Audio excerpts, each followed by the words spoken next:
بسم الله الرحمن الرحيم الحمد لله رب العالمين وأفضل الصلاة وأتم التسليم على سيدنا محمد وعلى آله وصحبه أجمعين. Au nom de Dieu, le très miséricordieux, le tout miséricordieux, louange à Dieu, Seigneur des mondes, et prière sur notre prophète bien-aimé Mohammed, que la paix et le salut de Dieu soient sur lui, ainsi que sur ses compagnons, les membres de sa famille et tous ceux qui l'ont suivi jusqu'au jour de la résurrection. Chers frères et chères sœurs, إخواني وأخواتي أحييكم بتحية الإسلام وتحية الإسلام السلام فالسلام عليكم ورحمة الله تعالى وبركاته. Que la paix soit sur vous ainsi que sa miséricorde et sa bénédiction.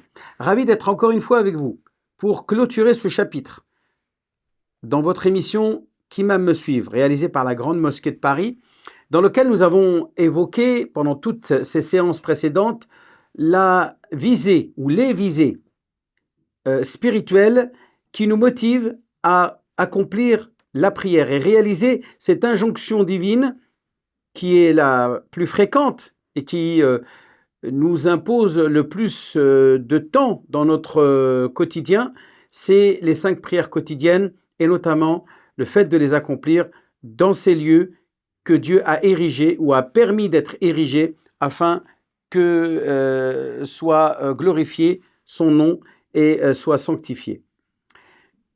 Ce sont les mosquées, bien entendu, dans lesquelles nous avons réussi à promouvoir cette purification de notre cœur, de tous ces vices.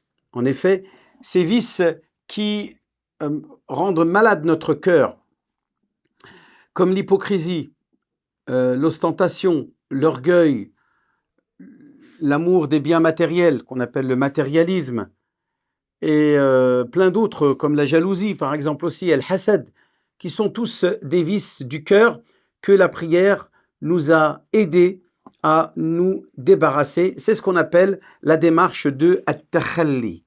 At-takhalli consiste à se débarrasser, à nettoyer notre cœur de tous ces vices pour laisser place justement à toutes ces vertus que nous allons maintenant intégrer dans notre cœur et qui commencent tout d'abord par cette sincérité nécessaire et qui nous garantit justement de nous préserver de cette ostentation, de cette forme de shirk, comme l'a dit le prophète alayhi salatu wassalam, al-riya huwa shirk al-asghar. L'ostentation est le petit polythéisme, est le petit associationnisme dans lequel le croyant doit s'assurer et de s'en préserver.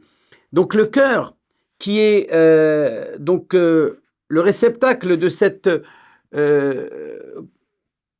sincérité dans lequel le croyant va consacrer toutes ses bonnes œuvres pour ne plaire qu'à Allah subhanahu wa ta'ala, de manière totalement désintéressée de tout ce qu'il y a dans ce bas monde, comme récompense, comme richesse, comme ne serait-ce que la gloire ou la renommée que pourrait m'accorder toutes ces pratiques que je suis censé consacrer et réserver qu'à Allah subhanahu wa ta'ala.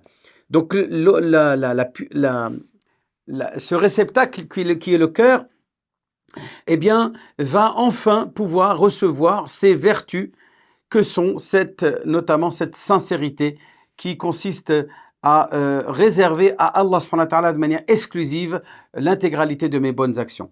Donc, pour conclure ce que nous avons abordé durant toutes ces séances précédentes, eh bien, il est important que le croyant s'assure de rejoindre et de mourir et de rencontrer son Seigneur avec un cœur saint. Comme je le disais dans la sourate Ibrahim, où Ibrahim, justement, l'homme le plus parfait, comme le disait le prophète, alayhi salatu salam, et qu'il considérait comme étant le meilleur homme et le meilleur fils d'Adam de toute la création, eh bien, disait nécessairement, quand il parle de ce jour de la résurrection, il dira Huwa yawmun la yanfa'u malun wala banoun.